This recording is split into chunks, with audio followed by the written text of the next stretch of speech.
Bismillahirrahmanirrahim. Assalamu alaikum, my dear students. I hope you all are fine. Today we are going to start our lecture number 8 from your chapter number 5, atoms, molecules, mixture and compounds, and your topic is elements and their samples plus classification of elements. So students, let's come to our topic elements. First of all हम ये देखेंगे कि बेटा elements होते क्या हैं. What are elements? The matter consisting of only one kind of atom is called an element. यानी कि मैटर जिसमें सिर्फ एक ही तरह के एटम्स मौजूद होते हैं उन्हें क्या कहा जाता है? एलिमेंट्स कहा जाता है. ठीक है, तो एलिमेंट्स की एग्जांपल्स में आ जाती हैं गोल्ड, सिल्वर एंड कॉपर. जो प्योर फॉर्म में गोल्ड, सिल्वर और कॉपर मौजूद होते हैं ना, वो क्या होते हैं? उन्हें क्या कहा जाता है? एलिमेंट्स कहा जाता है. Are the examples of elements. और इसकी जो प्योर एग्जांपल हमारे पास कॉमन है वो है कोल की. कोल जो है वो प्योरली कार्बन है. अगर हम उसको कट करते जाएं और स्मॉल पीसेस में उसको चेंज कर दें तब भी वो जो है वो कोल ही रहता है, यानी कार्बन ही रहता है. उसकी कोई और जो है वो प्रॉपर्टी चेंज नहीं हो जाती है. तो वो क्या है? एक एलिमेंट है. और ये जो एलिमेंट्स होते हैं, इन एलिमेंट्स को जो है वो प्रॉपर वे से ही, यानी एक केमिकल वे से ही तोड़ा जा सकता है. छोटे सिंपलर वेज में इनको जो है वो फिज़िकली इनको तोड़ना बहुत मुश्किल होता है. ठीक है, जो स्मॉल एलिमेंट्स हैं.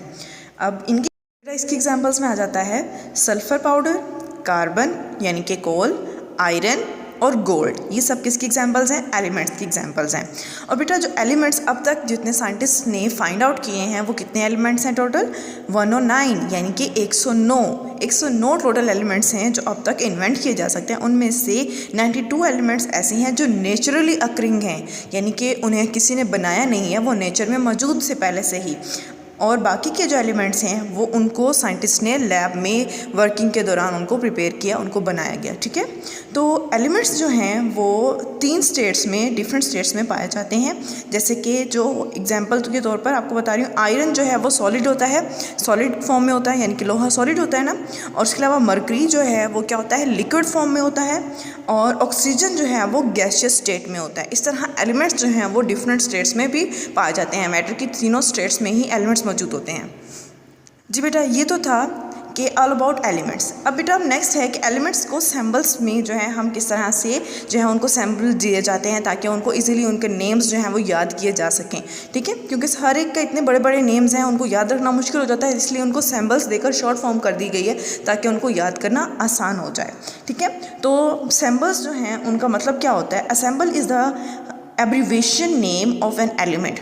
एब्रीवेशन नेम होता है, जैसे हम किसी चीज़ का नाम जो है उसका एब्रीवेशन बना के शॉर्ट नेम कर देते हैं ना, तो इस तरह से ही, जैसे कि शॉर्ट एग्जांपल के तौर पर है कि एब्रीवेशन हम दे देते हैं NIC, यानी कि नेशनल आइडेंटिटी कार्ड जो है, जैसे कि हम ये हमारा जो शनाख्ती कार्ड होता है उसकी शॉर्ट फॉर्म होती है ना NIC. तो ये बेटा इस तरह से ही हम इनको भी शॉर्ट फॉर्म में दे देते हैं. इनको कहते हैं सिंबॉलिक फॉर्म. ठीक है, और इसमें क्या होता है कि सिंबल्स जो हैं उनमें एक या एक से ज़्यादा लेटर मौजूद होता है, या तो उनके इंग्लिश नेम की वजह से या फिर उनके लैटिन नेम की वजह से उनको ये जो है सिंबल्स दिए जाते हैं. ठीक है, तो कुछ एग्जांपल्स हैं यहाँ पर, हम उनके नेम्स जो हैं वो देखते हैं और उनके पढ़ते हैं. जो है एलुमिनियम, उसको एग्जाम्पल उसका जो है उसको फॉर्म दी जाती है AL, उसका सिंबल होता है AL.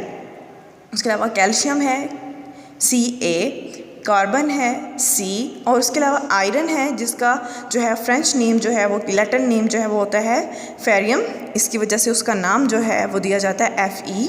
और उसके अलावा मरकरी है, उसका जो साइंटिफिक नेम है वो होता है हाइड्रोरेग्रिम, तो इसलिए इसका नाम जो है वो दिया जाता है HG. और सिल्वर जो है इसका अर्जेंटिनम होता है, तो इसलिए इसका नाम जो है वो क्या दिया जाता है AG. तो इस तरह से कुछ एलिमेंट्स जो हैं उनके नेम जो हैं उनको दिया जाता है, सैम्बल्स की फॉर्म में दिया जाता है. इस तरह से आपके पास पूरा टेबल है, ये आपने याद रखना है. ठीक है, और उसके बाद बेटा इसके बाद नेक्स्ट पॉइंट है हमारा क्लासिफिकेशन ऑफ एलिमेंट्स. के एलिमेंट्स को आगे क्लासीफाई किया गया है 2 डिफरेंट ग्रुप्स में क्लासीफाई किया गया है, मेटल्स और नॉन मेटल्स में. कि मेटल्स क्या होती हैं बेटा? जो मेटल्स हैं वो क्या हैं? मेटल्स जो हैं वो शाइनी होती हैं, उनकी सरफेस जो है मेटल्स जो हैं. और इसके अलावा क्या होते हैं? उनका ग्रेश सॉलिड्स होते हैं. और इनकी जो है इनकी शेप जो है उनको मोल्ड किया जा सकता है हीटिंग करने पे या प्रेस करने पे जो है वो इनको चेंज किया जा सकता है इनकी शेप्स को। और इसके अलावा मेटल्स जो हैं वो गुड कंडक्टर ऑफ इलेक्ट्रिसिटी होते हैं। ठीक है, तो ये था बेटा कि मेटल्स की कुछ प्रॉपर्टीज़ थी जो कि इसमें बताई गई हैं। और ये जो हैं इनकी जो एग्जांपल्स हैं वो हैं एल्यूमिनियम है, कॉपर है, कैल्शियम है, आयरन है, सिल्वर, ये सब चीज़ें क्या हैं इसकी एग्जांपल्स हैं मेटल्स की। ठीक है, और ये जो चीज़ें हैं ये अलग अलग चीज़ों को बनाने के लिए भी इस्तेमाल की जाती हैं। ठीक है, उसके अलावा बेटा नेक्स्ट जो है वो पॉइंट है नॉन मेटल्स का।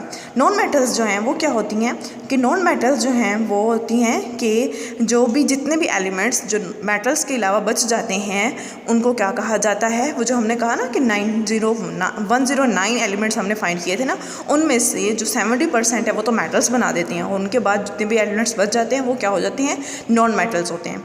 अब जब वो नॉन मेटल्स हैं वो क्या करते हैं, उनकी क्या प्रॉपर्टीज़ होती हैं कि उनकी अलग प्रॉपर्टीज़ होती हैं मेटल्स की निस्बत। ठीक है, और वो सॉलिड जो हैं वो या तो सॉलिड हो सकते हैं, लिक्विड भी हो सकते हैं, और इसके अलावा ये जो हैं वो गैसेस फॉर्म में भी हो सकते हैं। तो और इसके अलावा क्या होता है इनकी जो प्रॉपर्टीज़ हैं कि ये क्या होते हैं कि जो नॉन मेटल्स हैं वो ब्रिटल होते हैं, यानी कि उनको जो है वो उनकी जो शाइनी सरफेस होती है, और उसके अलावा ये है इनको मोल्ड नहीं किया जा सकता, रीशेप नहीं दिया जा सकता, इनको इनकी शेप्स चेंज नहीं की जा सकती है। और इसके अलावा एक प्रॉपर्टी इनकी ये भी होती है कि ये मेटल्स जो हैं इलेक्ट्रिसिटी को अलाउ नहीं करती हैं, यानी कि कंडक्टर्स नहीं होते हैं इलेक्ट्रिसिटी के।